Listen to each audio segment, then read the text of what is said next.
Hello, good afternoon, students.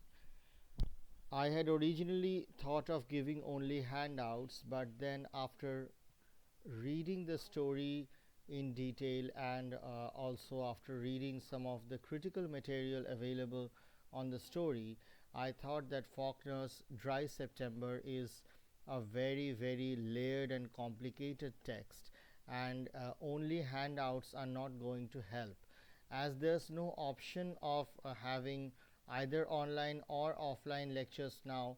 I'm preparing this video recording of my lecture, which I am delivering from the comfort of my own home, and I'm going to share this video with you. Don't worry, I shall also be sharing the handouts with you. Now, I would like to I would like to mention that Faulkner is normally associated with the American South. So, if you know the history of the US, the history of American Civil War, you will know that the southern states were more pro slavery and the northern states were anti slavery. And this thing remained the same for many years, even after the American Reconstruction. And uh, if you read Krishna Sen's history of American literature that I had shared with you and you had photocopied, you will find in that book Krishna Sen writing about the more affluent northern part of the United States pitted against the southern states, which are still even now not that wealthy and rich. And as you can understand, when there is a lot of money in the hands of the people, they are not really that aware, or they're not really that much bothered by gender, class, and race differences, racial differences. But when you are competing, when two communities are competing for survival and for upliftment, then there is going to be a lot of animosity between these communities, because it is obvious that one community is going to ensure its upliftment at the cost of the other community.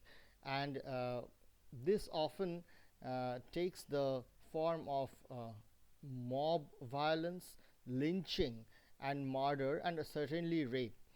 And while I was looking for some reading material on Dry September, I found this very nice and exhaustive essay. Um, it's written by I.A.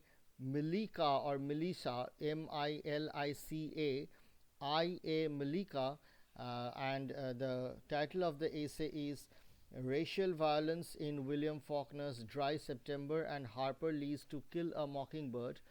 So, because To Kill a Mockingbird is not in the syllabus, I would suggest that for your exam purpose you read only the part of the essay which concentrates on Dry September. But it's always good to know more, and always good to draw literary or literary cross references from other texts. Now, in this essay, I shall share a photocopy or a PDF of the essay after my lecture. In this essay, the author traces the history of mob lynching in the US, and her name is Iulia, Iulia, so it's she, not he. So she writes, lynching is considered by many critics, sociologists, and anthropologists one of the most painful realities in the American past, testifying of the dividing race lines that have defined in a very violent way the relationships among the races that were meant to share the same land and claim authority over the new world. So, lynching became a characteristic, um, a special feature of the racial antagonism between the whites and blacks. Often, lynching was directed at non black, non white Americans, also, like the Native Americans, but mostly it was anti black. And she has also written a lot about how the character of lynching before and after the American Reconstruction were different. I would suggest that you read these details, but um, uh, the one historical fact that I would like you to know, that the author has mentioned in this essay, is that the Jim Crow laws ensured that the whites and the blacks would remain segregated. So, see, this often happens when one community that was that was not really affluent or didn't have the power that the other community had. When that community tries to rise above its accepted level, then when it aspires to challenge the authority and hierarchy, then the other community feels threatened. Uh, See, this is happening in India also. So often we find in the newspapers uh, the reports on anti-Dalit violence, anti-Muslim violence. So as I am talking about lynching, I am reminded of the Dadri lynching that took place a few years ago in UP, and a Muslim man um, was lynched to death because he was accused of having eaten beef. Now, nobody knew whether the allegation was true or not. And even if the allegation is true, you cannot hold somebody responsible or hold somebody punishable for his or her food habits. So, this is very important to know that the allegation itself in a case of lynching is enough to rouse the powerful community to violence against the powerless community, and you don't need to prove, or you don't need any evidence that the offender actually is guilty. This is important to understand. And one other thing I would like you to know is that when one community feels threatened by the other community, then often the excuse that they use is that the other community has tried to attack its women. If you read the book on Gender and Nation by Yuval Davis, Yuval hyphen Davis. I had a personal copy many years ago, and there's no PDF of that book. But if you read that book, you will find that Yuval Davis has spoken about the role of women in national identity, or national can be substituted by the word communal identity. So there she is saying that women are often expected to be pure in the sense that they are expected to marry within their community, so as the numbers remain the same, the bloodlines remain the same, and there's no mixture of blood, and also so that the other community does not increase in numbers. And they are thought to be the vehicle through which the nation or the community keeps replicating itself and keeps perpetuating itself. So if a Hindu girl marries into a Muslim family, then there is a possibility of violence. On the other side, if a Muslim woman marries into a non-Muslim family, there is a possibility of violence. And we are always hearing these allegations of love jihad against Muslim youth. So this is a role that is expected from the women folk in a particular community. So they are the vehicles through which that segregation can be uh, perpetuated, and if that segregation, that demarcating line between two communities is blurred, if there is any transgression of that line, then often it is assumed that the other party is the offender.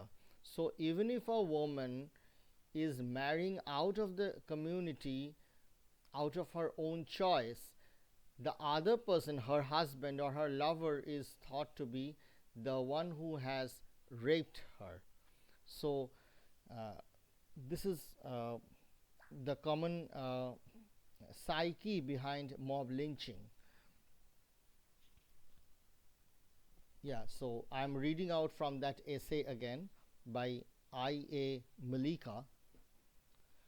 Lynching was seen as a method through which the whites defended civilization, honor, and order against the danger posed by the uncivilized black. However, the underlying truth of such beliefs was the fact that the whites felt that their position of superiority and power, especially after the emancipation of the slaves, was threatened, and the lynchings, with all their ritualized actions and the publicity surrounding them, were meant to strengthen the superior position of the whites. And she has also given some data, and at the same time I would like to say that such lynching is a parody of, or a travesty of justice, because if you are really guilty, then you are arrested by the cops, you are taken to the court, there is a fair trial, and then the punishment is meted out, and if it is proven that you have been falsely accused, then you are acquitted. But in case of lynching, the people to arrest you or to harm you are not the cops. They don't have the legal authority to take the law into their own hands. So, the first part of the parody. The second part is that no evidence is required. They simply kill you, or they would simply strangle the person to death and beat him up or beat her up. So there is no equivalence between the degree of offense, if at all, and the severity of the punishment. So see, if you are guilty of stealing, will your head be cut off? No, that's not how it works. If you have committed a heinous crime like murder, then you will be given a death sentence. But if somebody is stealing, then maybe 3 years of imprisonment. So there's no logic in lynching, and it is just a parody of the legal process through which a criminal should ideally go if he or she has actually committed a crime, or actually have been impeached of having committed a crime. And so what is the purpose of lynching? The purpose of lynching is not to mete out justice. The purpose of lynching is to instill fear in the mind of the weaker community. It is a message. They should get the message that they should be in their place. So lynching is a strategy to keep the community in its place, and through intimidation, through violence, and through psychological trauma. So this is something that I shall be discussing while um, going through the text of the story. Now, let us come to one other point.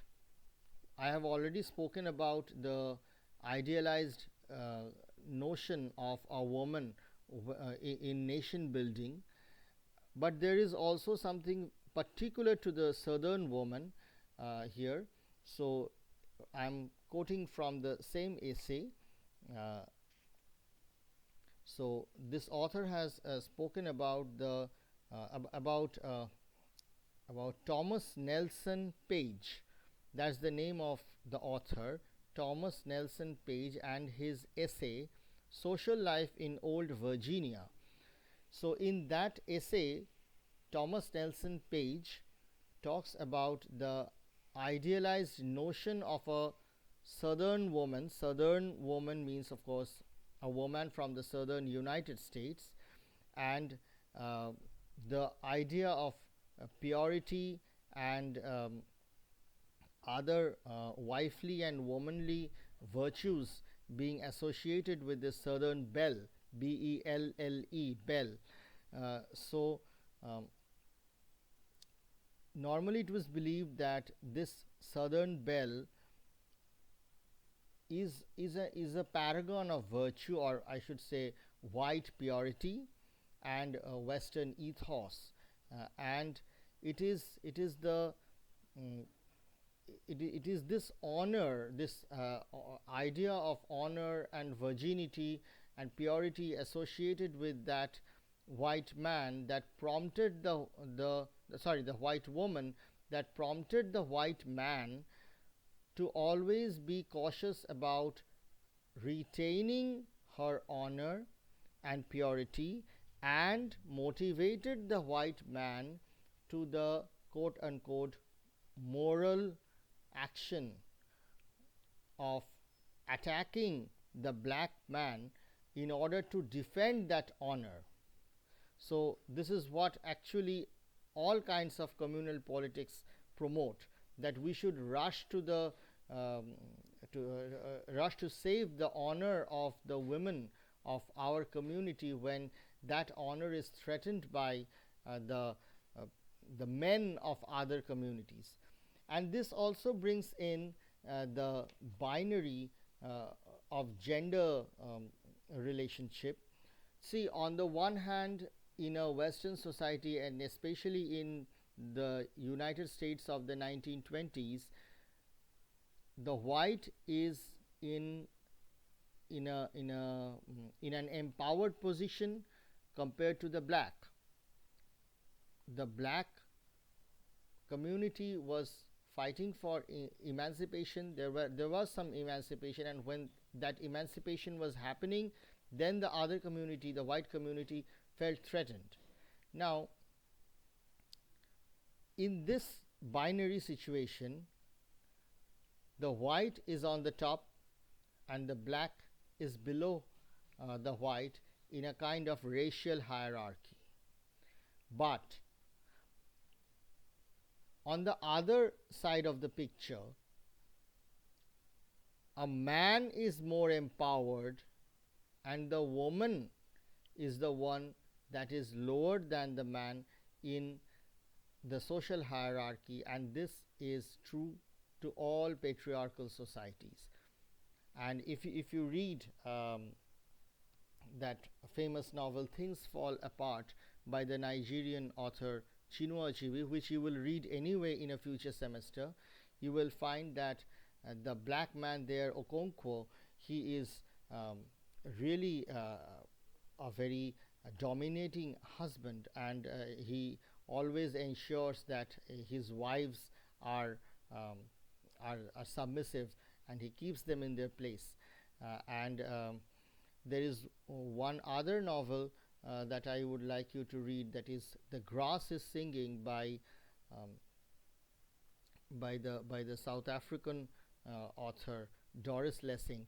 There also a black man is accused of raping a white South African woman, and that black man versus white woman binary plays out in a different way in that novel, but nevertheless, it has its resonance for this lecture. Uh, so, these are some of the ideas, some of the background ideas that I would like you to keep in mind while uh, reading this story. And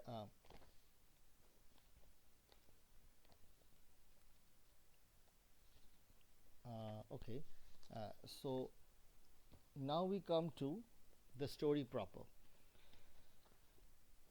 So, as you can understand that this story is divided in 5 parts.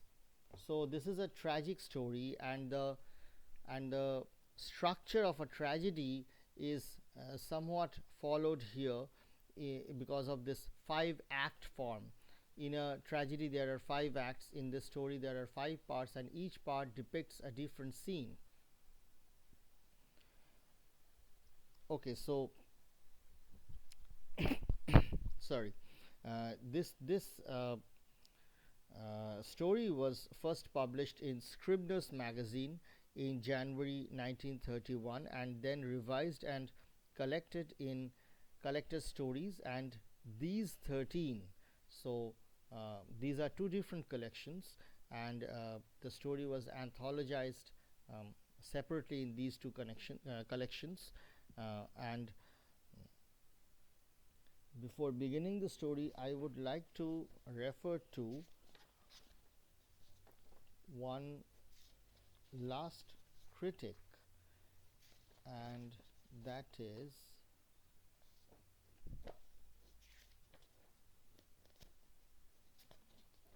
John Crane. So John Crane, Crane, John Crane has an essay, But the Days Grow Short, a reinterpretation of Faulkner's Dry September.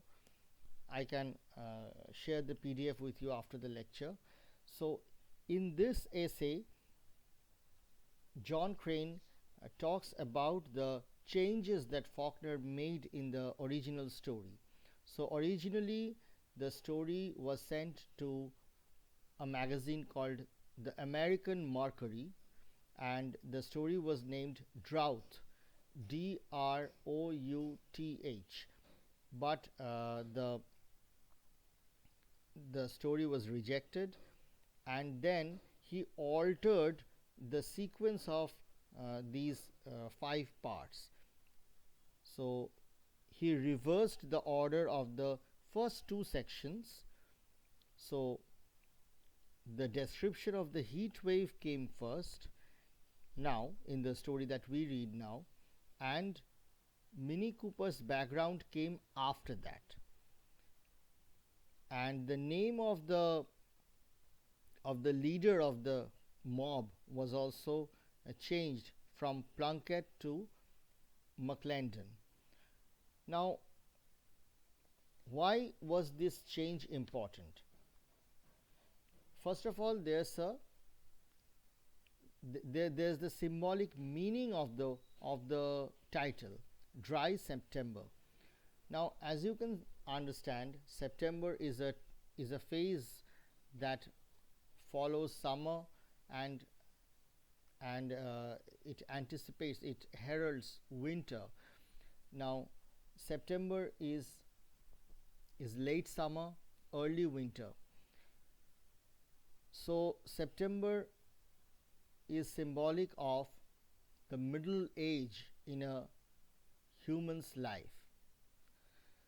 So September here refers to, at one level, Mini Cooper's age, that is she is in her 40s and she is unmarried. At another level, it refers to McClendon's age.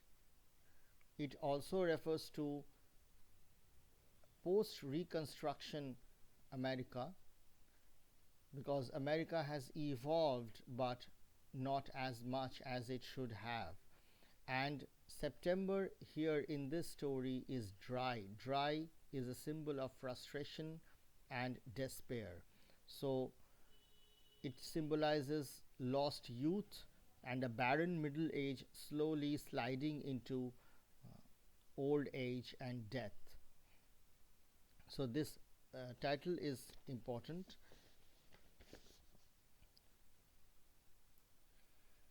Now let us begin. And I would suggest that when you read the story, please read part 1, then skip part 2. Read part 3, skip part 4, then read part 5. This story is not written in a linear format. So that's why you may find it difficult. And it keeps changing the scene. So the first part is on the attack, how the mob is formed and how they decide to attack, and about the gossip or the rumor. Then the third part is about the actual attack and the murder, and the fifth part is about the mob leader returning home and abusing his wife. So these three are in continuum. Part 2 and part 4 focus on the person who has accused Will Myers of rape, that is Mini Cooper. So you must read these two together, then you will be able to understand. Now this is a very interesting technique that is often followed by modern authors and also by post-colonial authors. I am being constantly reminded of Chimamanda's famous novel Half of a Yellow Sun, also Laila Abu Lela, a Libyan, not a Libyan author, a Sudanese author who lives in England, Laila Abu Lela's Minaret. And the other novel is Half of a Yellow Sun, that is by Chimamanda, who is from Nigeria.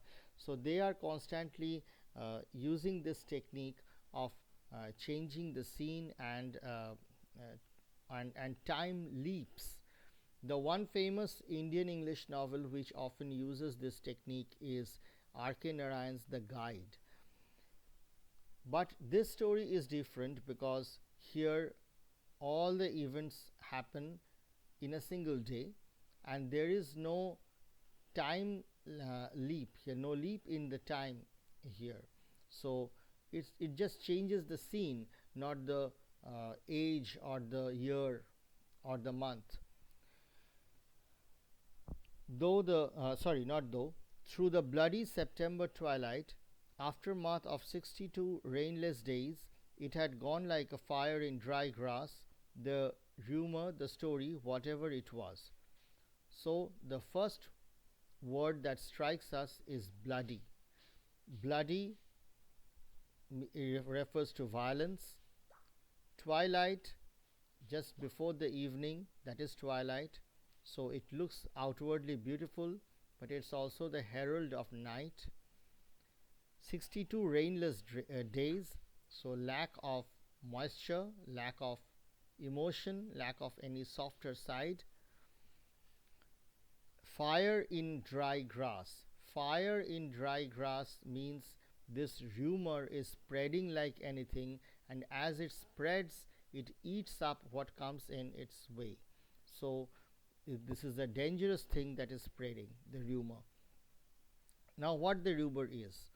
Something about Miss Minnie Cooper and a Negro. This is very important for this story, the individual identity and the group identity. So the first person is Miss Minnie Cooper, a white woman. She has an individual identity, an individual personality. And a Negro. The Negro is not even named. So the Negro is identified just as a Negro which is certainly a derogatory and offensive term.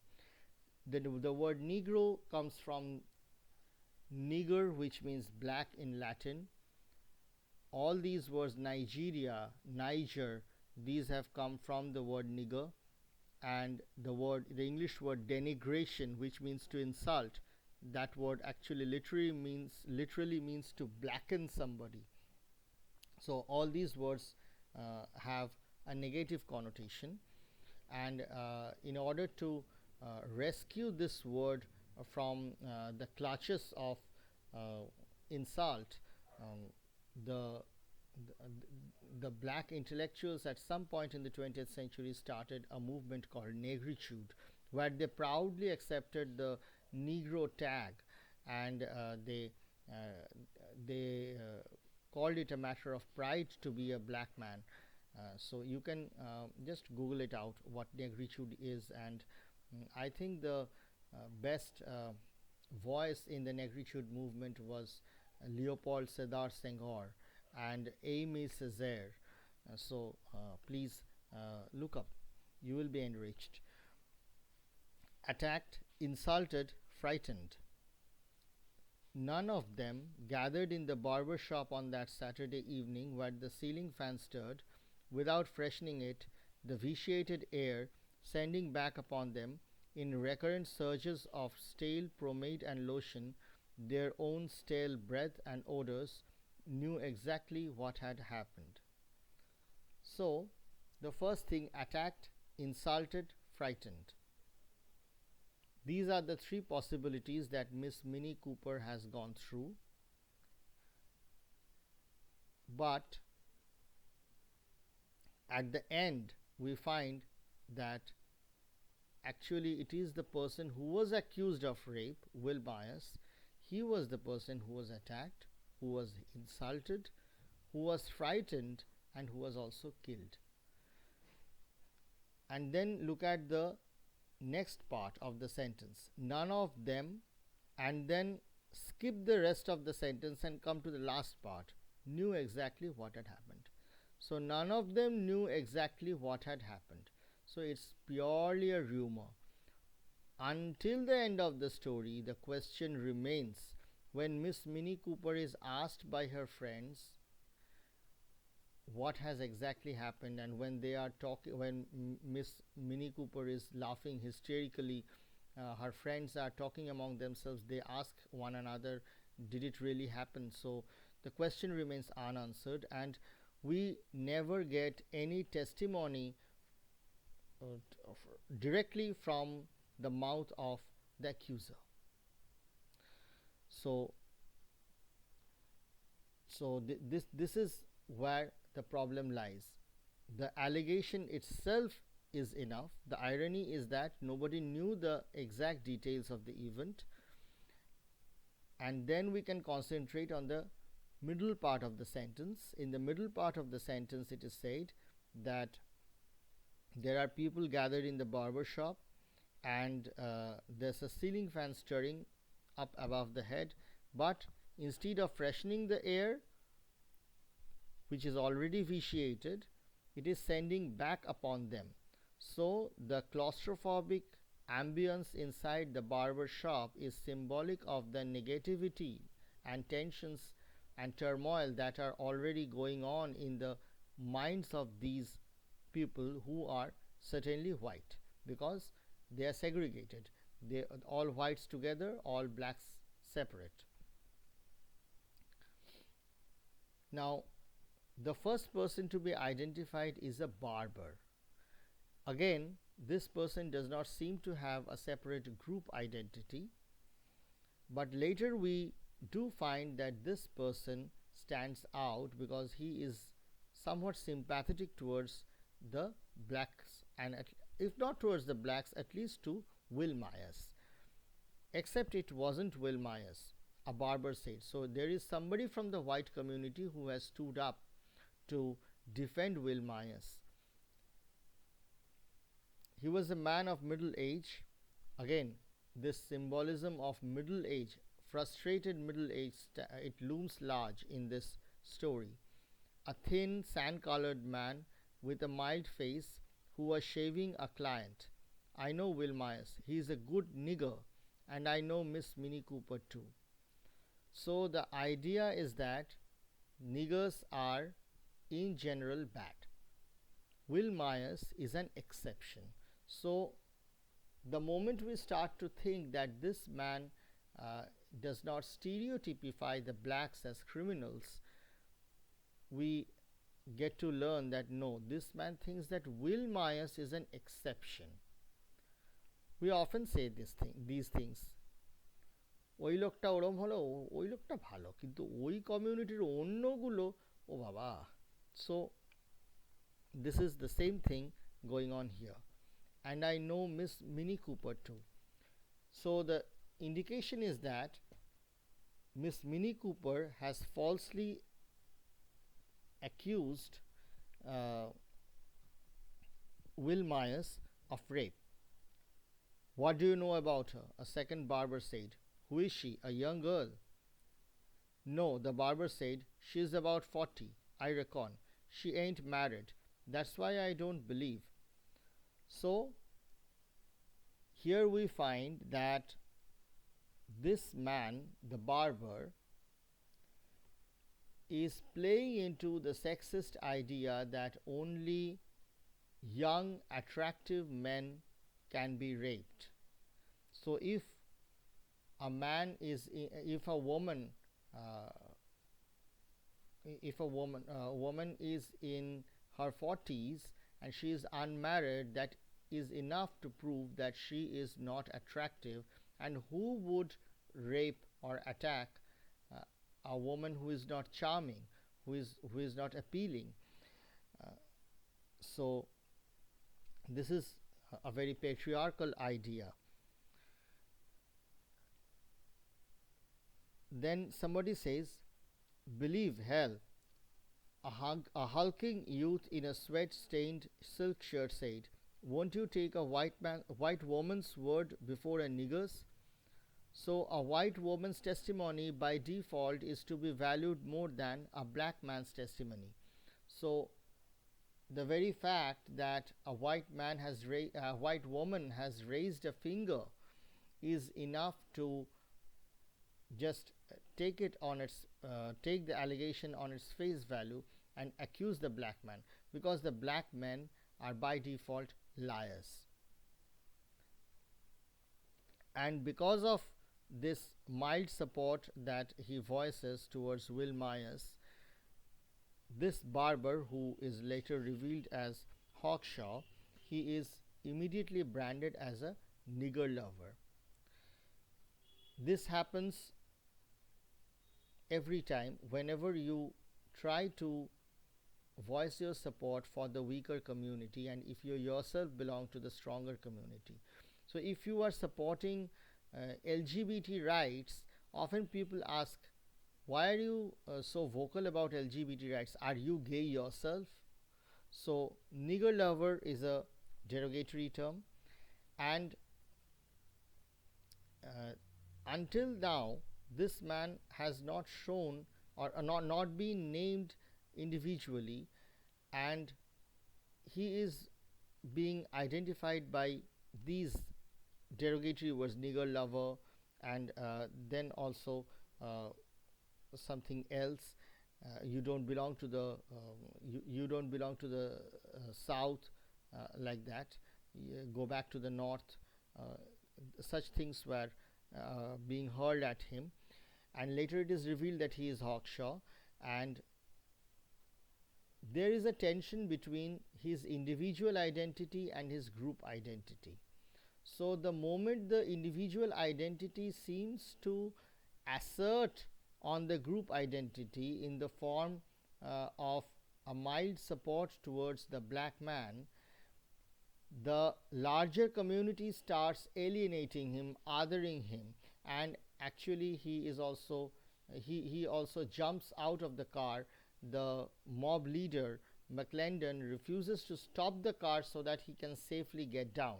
So he's in a sense, not literally, but in a sense thrown out of the car, and he has to limp all the way back to the town. So this is the price he pays for his uh, mild support for Will Myers.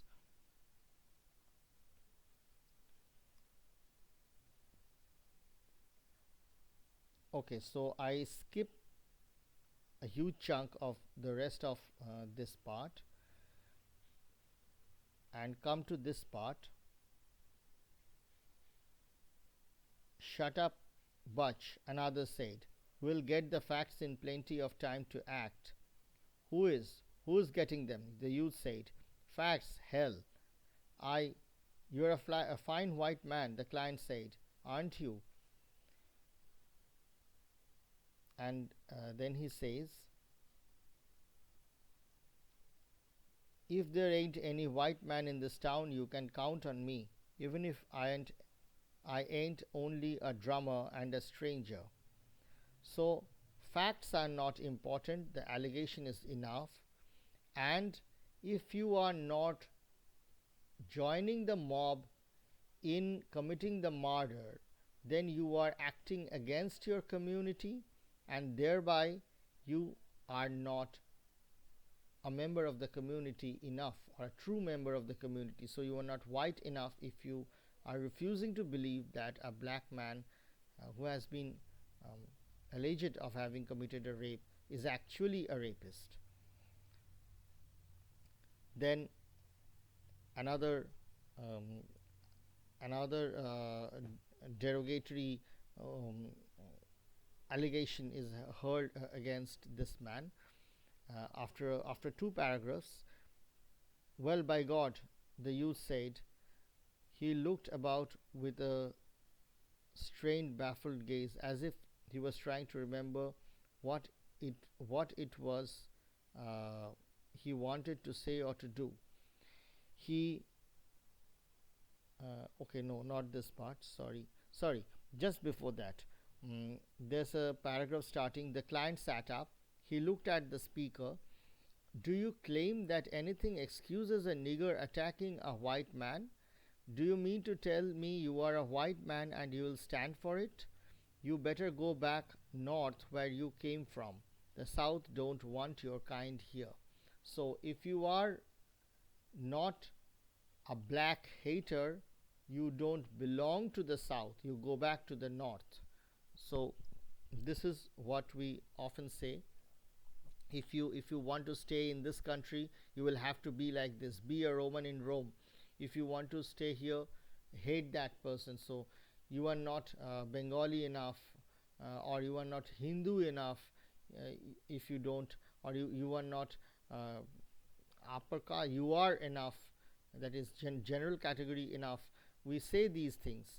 You are not man enough if you support LGBT rights. So these are allegations that we often heard towards people who are somewhat more open to the other communities. Now we come to the description of the mob leader. His name is McClendon, and his surname is McClendon. We later learn that his name is John. So he is described in detail. The paragraph starts with the screen door crashed open. So his very entry is a violent one. A man stood in the floor, his feet apart and his heavy-set body poised easily. His white shirt was open at the throat. He wore a felt hat. His hot, bold glance swept the group. His name was McClendon. He had commanded troops at the front in France and had been decorated for valor. So he has been honored for his valor. He worked with the army. So here is a man who is a self-proclaimed custodian of the country's honor, and by extension the honor of the white woman. So throughout the story we find that he is a man who is constantly motivated by the thought of women's honor. And in this part, he says, if our mothers and wives and sisters, like that, that's how he says. So it appears that he is um, respectful towards women, at least towards white women, but it's all proven to be false, because in the very last part of the story we find that he is abusive towards his wife. He beats her up. He grabs her by her shoulder and then throws her. So um, this is not the ideal man either. So if Mini Cooper is a parody of the ideal Southern belle, similarly McClendon is a parody of the ideal white cavalier who is supposed to fight for white woman's honor.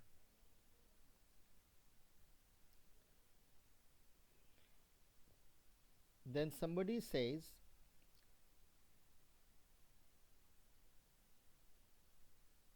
"Did it really happen?" A third said, "This ain't the first man scare she ever had." Like Hawkshaw says. So somebody is here to support Hawkshaw's claim that Minnie Cooper had accused others of rape before as well. So this is not the first time that she has accused somebody of rape. Now we don't know whether those people were blacks or not.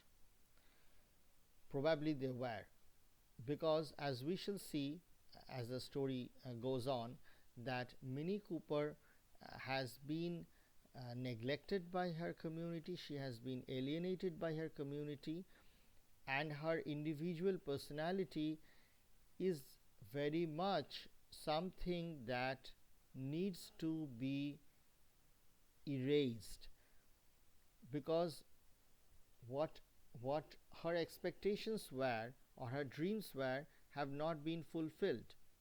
So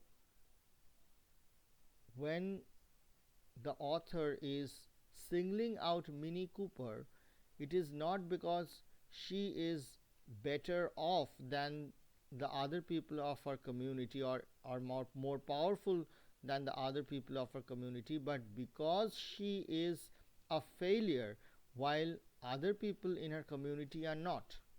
So when she is still unmarried, the children of her friends call her aunt, and she lives in an entirely make believe and unrealistic world. So in her desperate attempt to draw attention and once again get back the acceptability within her own community, she uses this black man as a scapegoat, and there is every possibility that she had used or she had tried this strategy before. Now this is something which also reminds me of Freud's theory that I was talking about in my class on Sylvia Plath, that women have rape fantasy. So of course that is a very patriarchal claim, and very offensive too, but here I think there is some relevance for that theory. So here is a sexually frustrated, a sex starved woman who is accusing somebody of rape, and in all probability this accusation is false, because first of all nothing is proven by the end of the story, and secondly almost everybody seems to know that it's false, but even then they kill the man, the innocent man, just to keep the blacks in their place.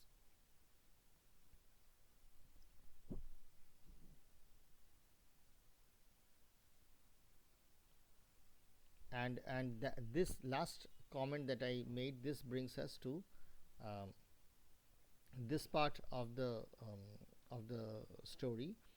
McClendon whirled on the third speaker. Happen?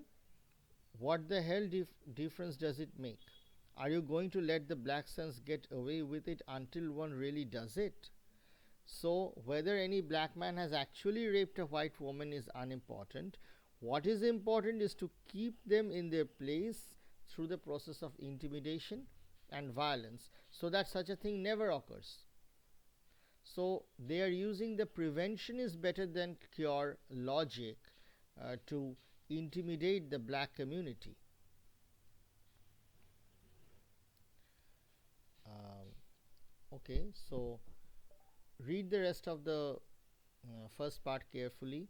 I have mostly summarized the ideas, the story, and the themes in this part. And towards the end of this part, the mob leaves, and Hawkshaw follows them with the intention of dissuading them from uh, murdering Will Myers. And the first part ends with this line: "You reckon he really done it to her?" The first said. So the two of the barbers who stay back, they are talking among themselves, and the same question looms large, and the same question will be asked by Mini Cooper's friends at the end of part 4, that did actually anything happen, and we never get an answer, but the the possibility is that it never happened. Now I come to part 3. As I had asked you, I myself am skipping the second part and coming to part 3 so that it's better for you to understand the storyline. So the one image that looms large in this part is the image of dust. So the two major symbols in this um, story are dust and heat, and also darkness. The three major symbols: dust, heat, and darkness. Occasionally there are images to counterbalance this idea of dust and heat. They are the images of ice, cold, moon, and silver, but those are fleeting images, offering only temporary escape from the rather all encompassing darkness and heat. And I would like to mention this author, A.L. Ford, F-O-R-D, A.L. Ford, Dust and Dreams, a study of Faulkner's Dry September. So here he has um, he has noted that he has actually enumerated that there are 15 references to dust in this second part. So, and he has quoted all those passages in his essay, and he has pitted this symbol of dust against the dreams of Mini Cooper. So dream, of course, dreams here means expectations. So this is what he writes after the comparison. Ironically, dust, which ostensibly represents the realness of the crime, also parallels the dreams that keep Minnie in her own unreal world. Will Myers is murdered although the car vanishes into the dust, and Minnie Cooper grows older and lonelier and more hopeless even though she hides herself in a dream. Both dust in one sense and dreams attempt to conceal the reality or realness of the situation. So, dust and dream, they are both symbols of illusion, and both of them help the characters to mask the turbulent and pathetic reality or truth. Okay, so here the mob goes, and then I'm skipping the first paragraph. Hawkshaw tries to reason with the mob and is assured initially that they are only going to talk and question and investigate, uh, but soon they give up on their assurance, and they actually ambush the poor black man. And the ice imagery is used here. Mm. A rutted lane turned at right angles, dust hung above it too, and above all the land, the dark bulk of the ice plant where the Negro Myers was night watchman rose against the sky. So, ice, the symbol of comfort, is enveloped in darkness. So, comfort is overwhelmed by an engulfing negativity. And as I had told you in the beginning of my lecture, that this the episode that follows of the murder of Will Myers is a parody of a legal procedure. So there's no search warrant. These people are not real cops. The mob is ambushing the offender, not arresting him in a methodical and legal way. There is no proven guilty.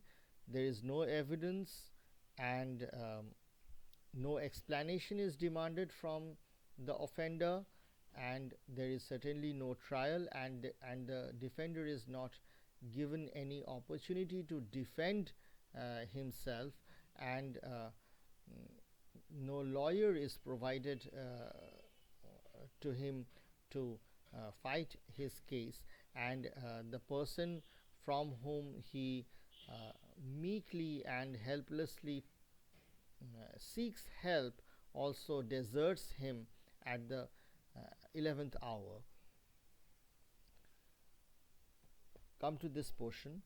What is it, captains? The Negro said. I ain't done nothing.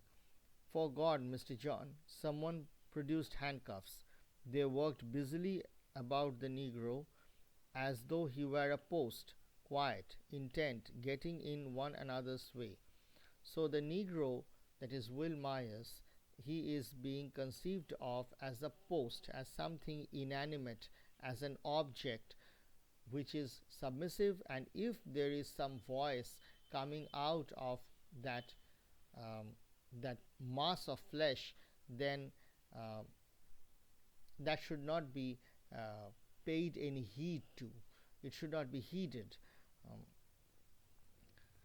so he is constantly asking why they are taking him, and but they don't answer his questions. They simply say this. McClendon simply says, "Get in." So no explanation is required when a black man is to be taken into custody. And you see, there's a very there's a saying which appears to be funny, but it's really very pathetic and tragic. In Bengali, there's a saying, অপরাধী জানিল না কি তাহার অপরাধ ফাঁসি হইয়া গেল। তো এখানেও সেরকমই অনেকটা ব্যাপার। The one image that I would like to analyze here is the image of snake. So I had gone to this part, what is it, captains? But if you come back to the paragraph beginning with, but they didn't move until vague noises began to grow out of the darkness ahead. In that paragraph, you will find there was another sound, a blow, a hissing expulsion of breath, and McClendon cursing in undertone. So, this hissing image, this introduces the snake image, and it is as though the snake entangles the the poor, helpless Negro, and uh, he is killed. And the snake image intensifies in this paragraph. Get in, McClendon said. He struck the Negro.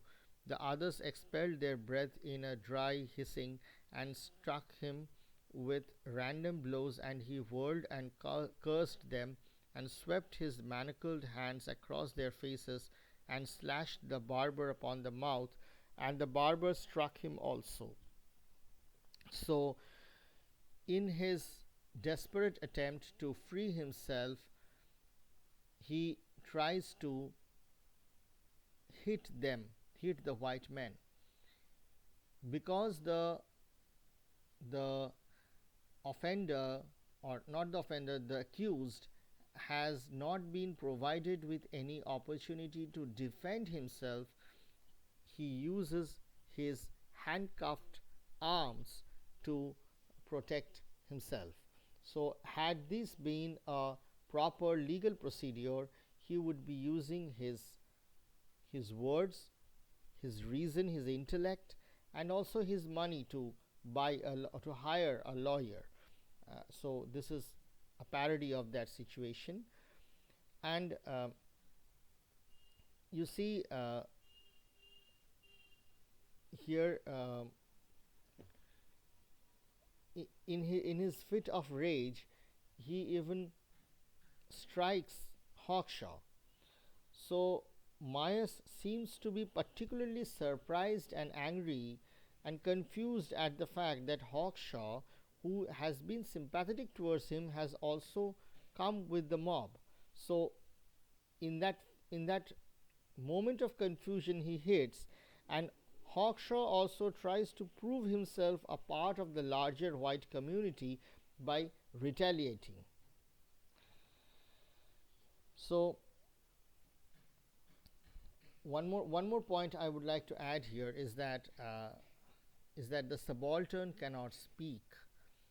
In that famous essay, uh, "Can the Subaltern Speak?" Gayatri Spivak says that a subaltern always expresses his or her protest through bodily gestures, activities, movements, and this is how she explains in three women's texts the predicament and the last action of Bertha Mason in Jane Eyre, Charlotte Bronte's famous novel. Bertha does not speak.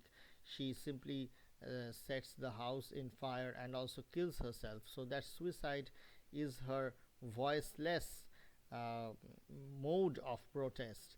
Here also, the subaltern is expressing himself through these violent acts instead of um, opening up verbally.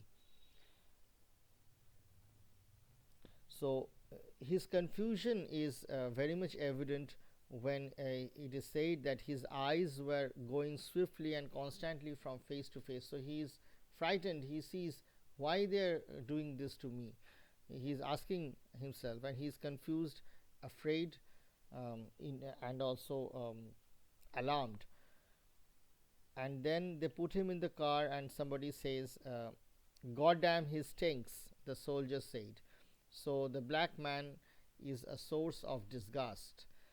The black man is dirty, he is filthy. So this is very much a racist remark from the side of the soldier. At this point, Hawkshaw changes his mind, and of course he never wanted to be a party to the murder. So he asks um, McClendon to allow him to get down, but McClendon is full of scorn for him, and he says, "Jump out, nigger lover." So he doesn't even stop the car, and he is ready to risk the life of a white man who is so mild and sympathetic towards blacks, especially a black who has been accused of rape.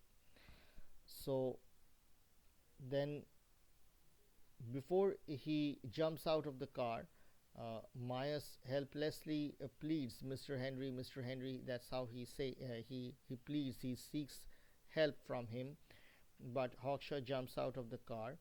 He falls and injures himself, and then he limps back to the town. So this is also a story how such violence also eats up the white man. So if the white man is thinking that he is securing the interest of the white community by such acts of violence against the black man, then that is not true, because your outer violence also has bearing on your inner peace. And um, of course, in case of Hawkshaw, it's is the outer physique also um, that is wounded in the process. Um, so while teaching Sylvia Plath, I had talked about sadism and masochism, and one feeds the other. So here also, the violence that they're perpetrating on the blacks are taking toll of their own inner peace. And then swiftly, it is said, so as he is limping back to the town, it is said, presently he heard cars, and the glow of them grew in the dust behind him, and he left the road and crouched again in the weeds until they passed. McClendon's car came last now. There were 4 people in it, and Butch was not on the running board. So there is clear indication that the lynching has happened. Myers has been killed, and they are now returning. They went on. The dust swallowed them. The glare and the sound died away. The dust of them hung for a while, but soon the eternal dust absorbed it again. The barber climbed back onto the road and limped on toward the town. So the dust as symbolic of the inescapable racial hatred embedded in the white American psyche. There's no escape from it, but it also serves as a veil to mask the the disgusting and grotesque and gruesome truth of racial murder in or racist murder in the 20s of in the United States of the 20s. Now come to part 5. This is a very short part.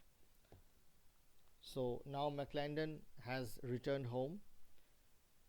It was midnight when McClendon drove up to his neat new house. It was trim and fresh as a bird cage, and almost as small, with its clean green and white paint. He locked the car and mounted the porch and entered. So the outer neatness is unrealistic. It's a pretense. So the show of purity does not it serves to hide the ugly truth of an abusive conjugal relationship that is housed inside the apparently pretty building. So he comes, and the moment his wife sees him, her face was pale, strained, and weary looking. So the wife is frustrated, the wife is afraid of the husband. There's no real love in her soul for her husband. And then he says, then the author says, poised on the balls of his feet, he glared at her with his hot eyes, his sweating face. Didn't I tell you?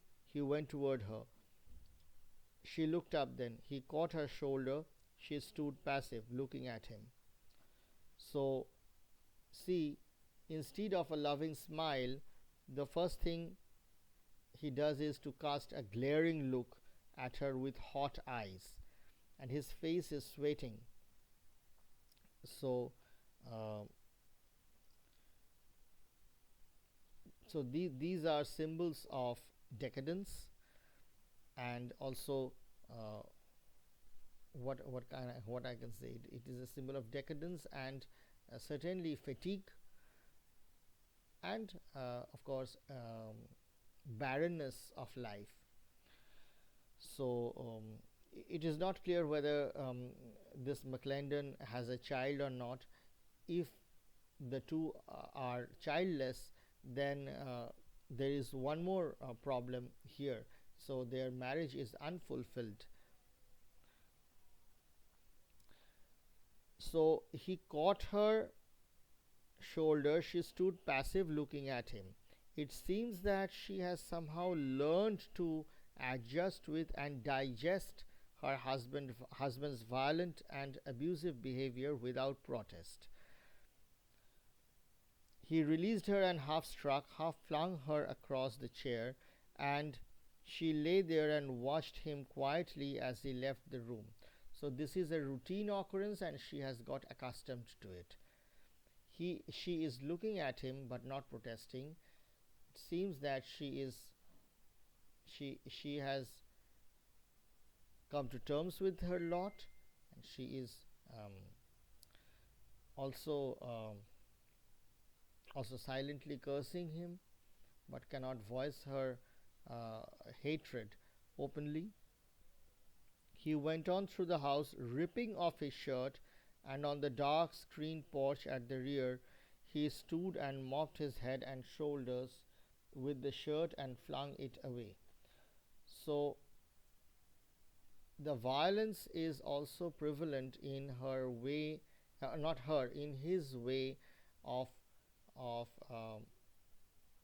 putting off his shirt. So, ripping off his shirt, almost like tearing. So this violence is something innate in him. And then he took the pistol from his hip and laid it on the table beside the bed and sat on the bed and removed his shoes and rose and slipped his towers off. So he is keeping the pistol beside his bed.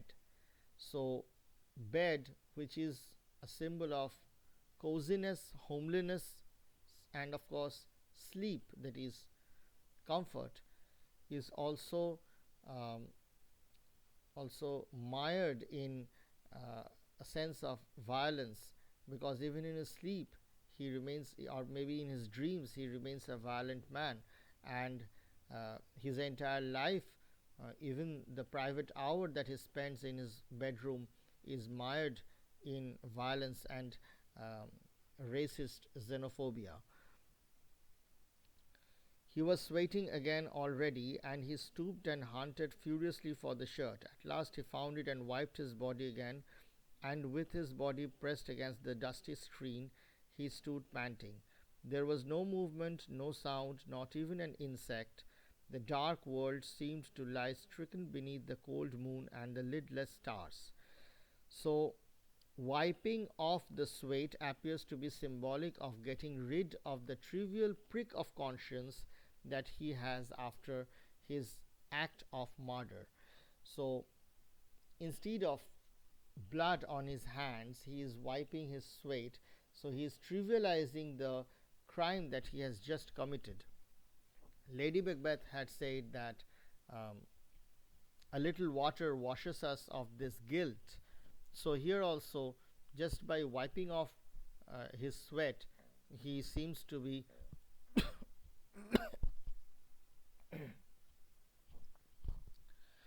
one minute.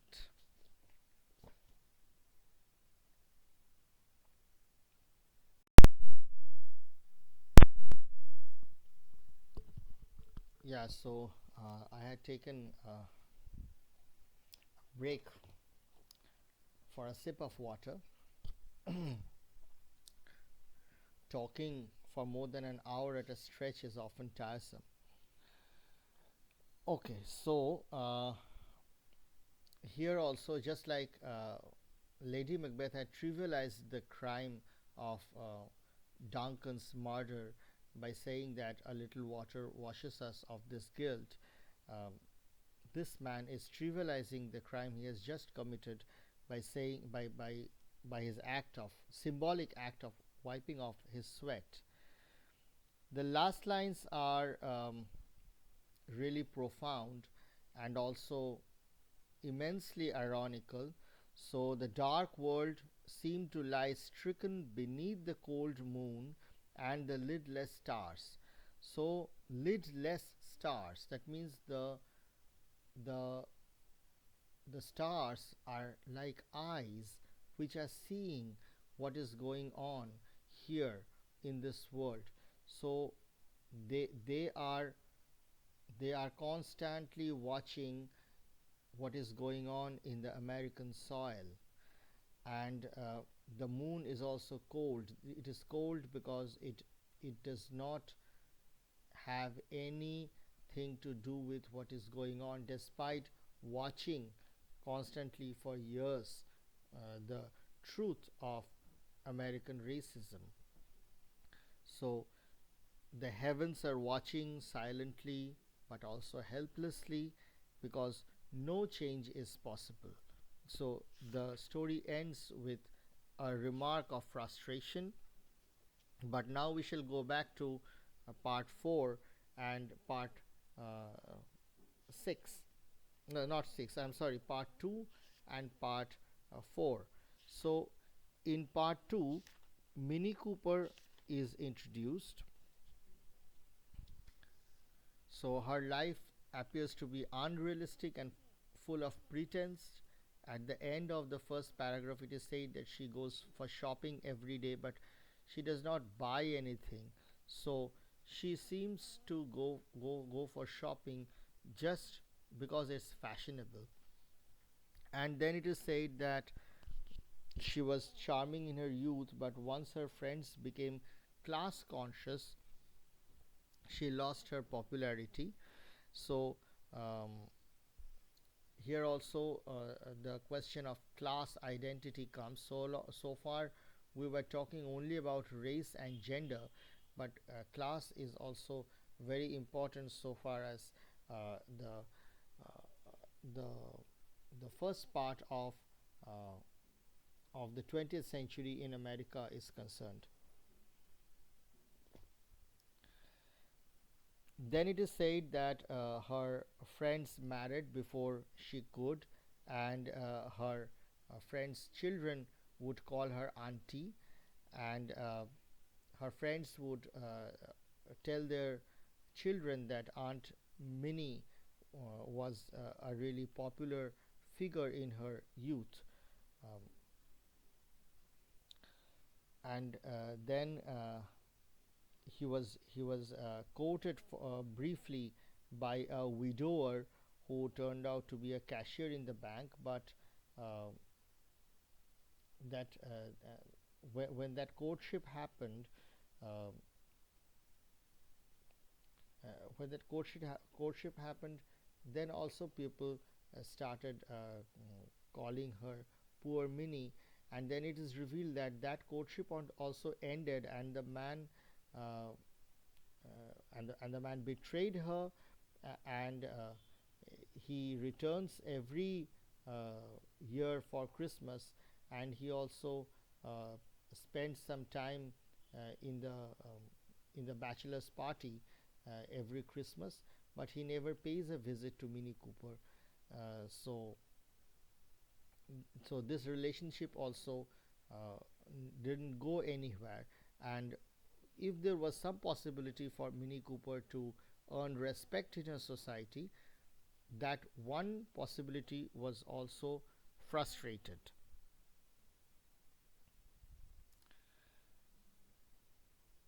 Out of her desperate attempt to gain respect in the society, she had asked uh, the children of her friends not to call her aunt but to call her cousin. So this is really ridiculous. Um, how would how would it um, feel if uh, my colleagues' children start calling me Dada instead of Kaku? Yes, because I belong to the academic community. Uh, Many people call me Soham Da. Many people who are even 20 years junior to me call me Soham Da, because that is a tradition specific to West Bengal, where a teacher is often called as da or di, but this da or di culture does not exist outside Bengal, uh, to the best of my knowledge. So, um, and of course not in the U.S. So I cannot call my father's friend or my mother's friend dada or didi. I must call one my father's colleague a jetu or kaku, and my mother's colleague mashi. So um, so what she attempted was to so she attempted to earn respect, but in her attempt she became all the more a laughing stock. And then it is said that she had then people would come and tell her that the cashier who had once quoted her was now in the town and for the Christmas events, and that would only add fuel to fire. She would be all the more frustrated, and mm, it is said that usually by that hour there would be the scent of whiskey on her breath. So she has resorted to alcohol to um, come to terms with her frustration. And of course, she resorts to cinema, which was a new mode of entertainment in 19th century America in those days, and they would call them moving pictures. So moving pictures, of course, mean motion picture. So the term that was used for cinema in those days. So just as cinema is actually a make believe world, a fairyland. It's an illusory world, and once the movie ends, you come back to reality. So, so uh, we find that just like the alcohol she is taking, she is trying to immerse herself in cinema to forget the reality of her existence. And I'm reminded of a story by R.K. Narayan.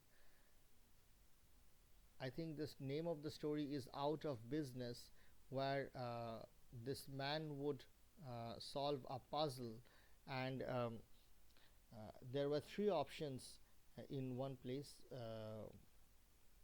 Not three options, I'm sorry.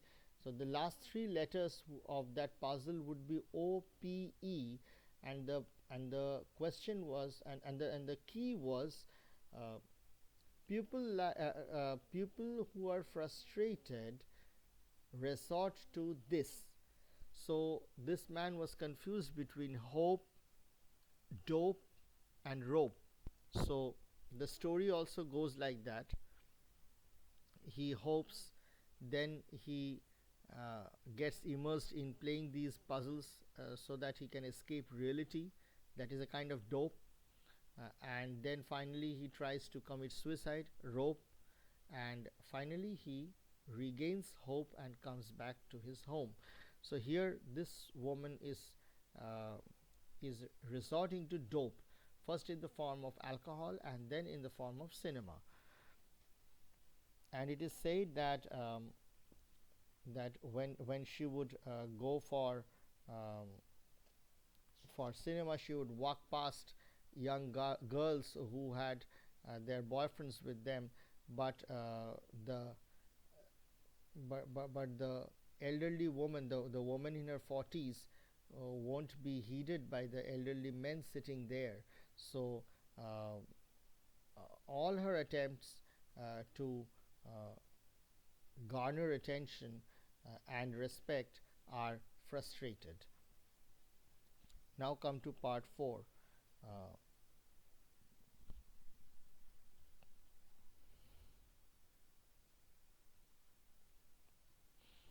so in part 4 we find that she is not feeling well, and yet she decides to go for the movie, and in the and the last line of the first uh, first paragraph is, when you have the time, when you have had time to get over the shock, you must tell us what happened, what he said and did, everything.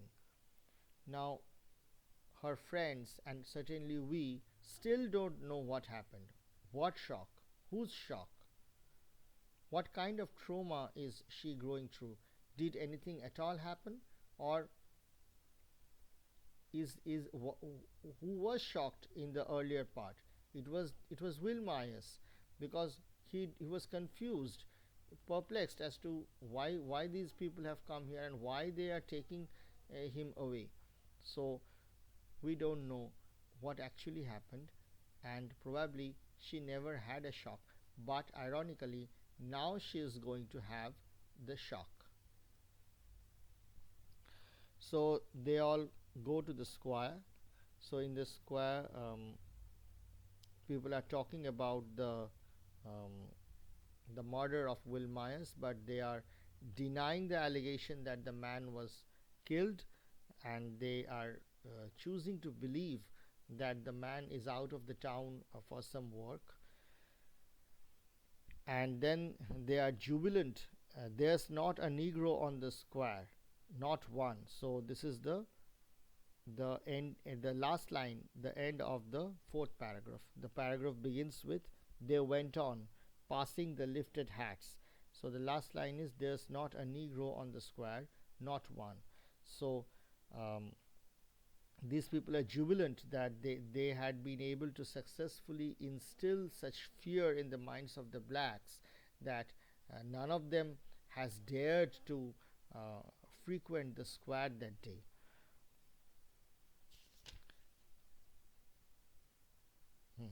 Now comes the description of the picture show.